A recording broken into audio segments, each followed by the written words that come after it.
Price Lord. கர்த்தருடைய நாம மகிமைப்படட்டும். நல்லா இருக்கீங்கன்னு நான் விசுவாசிக்கிறேன். இன்றைய நாளுக்குரிய வசனத்தை நம்ம பார்ப்போமா? யோசுவாவின் புத்தகம் 3ஆம் அதிகாரம் 5வது வசனம் இப்படி சொல்லுது.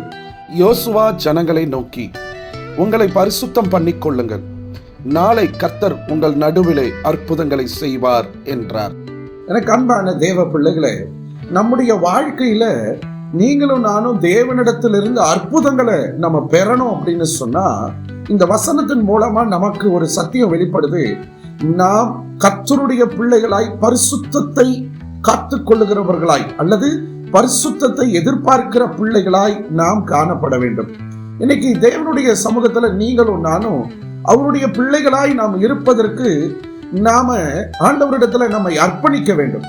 அவருடைய பரிசுத்த அலங்காரம் நமக்குள்ள வரும் பொழுது நிச்சயமா ஆண்டவருடைய பிள்ளையா நம்ம மாறி விடுவோம். அப்ப ஆண்டவருடைய பிள்ளையா இருக்கும்போது, அப்பா நிச்சயம் என் பிள்ளைக்கு இன்னைக்கு இந்த அற்புதம் தேவை, அதனால நான் அந்த அற்புதத்தை கட்டாயம் செய்வேன் அப்படின்னு சொல்லி சந்தோஷத்துடனே தேவன் இயற்கைக்கு அப்பாற்பட்ட அற்புதங்களை உங்க வாழ்க்கையிலையும் என் வாழ்க்கையிலையும் செய்ய அவரால் முடியுங்க. குட்டி தம்பி ஒரு ஏழை குடும்பத்தை சார்ந்தவனாக பள்ளிக்கூடத்துக்கு போயிட்டு மாலை வேளையில வீட்டுக்கு வரான். அவனுடைய தாயார் வீட்டுக்குள்ளேயே தையல் மிஷின் வைத்து துணிகளை தைத்து கொடுத்து அதில் வருகிற சின்ன வருமானத்தை வச்சு அவங்க குடும்பத்தை நடத்திட்டு இருந்திருக்கிறாங்க.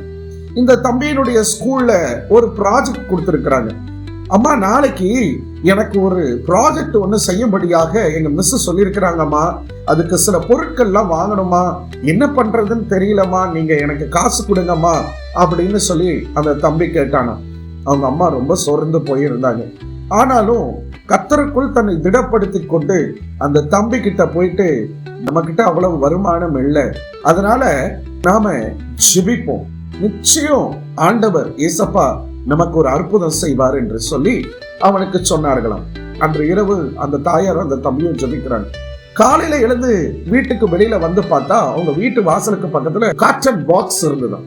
அதை திறந்து பார்த்தா அதுக்குள்ள சின்ன சின்ன சக்கரங்கள், அந்த பொருட்கள் எல்லாம் வைத்து அந்த டப்பாவுக்கு மேல இப்படி எழுதி இருந்ததாம், இது சிறு பிள்ளைகளுக்காக கொடுக்கப்படுகிற வெகுமதி என்று சொல்லி. இதை எடுத்து இந்த தம்பி உள்ள பார்த்தா, இவன் ஒரு பைக் ப்ராஜெக்ட் தான் செய்யணும்.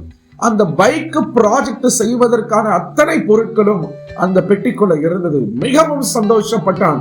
எனக்கு அன்பான தேவ பிள்ளைகளே, நீங்க எந்த அற்புதத்தை எதிர்பார்த்து காத்து கொண்டிருக்கிறீங்க? இந்த காலை வேளையில கர்த்தருடைய சமூகத்திலிருந்து மனமாற உங்களை வாழ்த்தி இந்த வசனத்தின்படி நான் உங்களுக்காக ஜெபிக்கிறேன். கர்த்தர் நிச்சயமா உங்க வாழ்க்கையில ஒரு அற்புதத்தை செய்வார். நீங்க ரொம்ப நல்லா இருப்பீங்க. God bless you.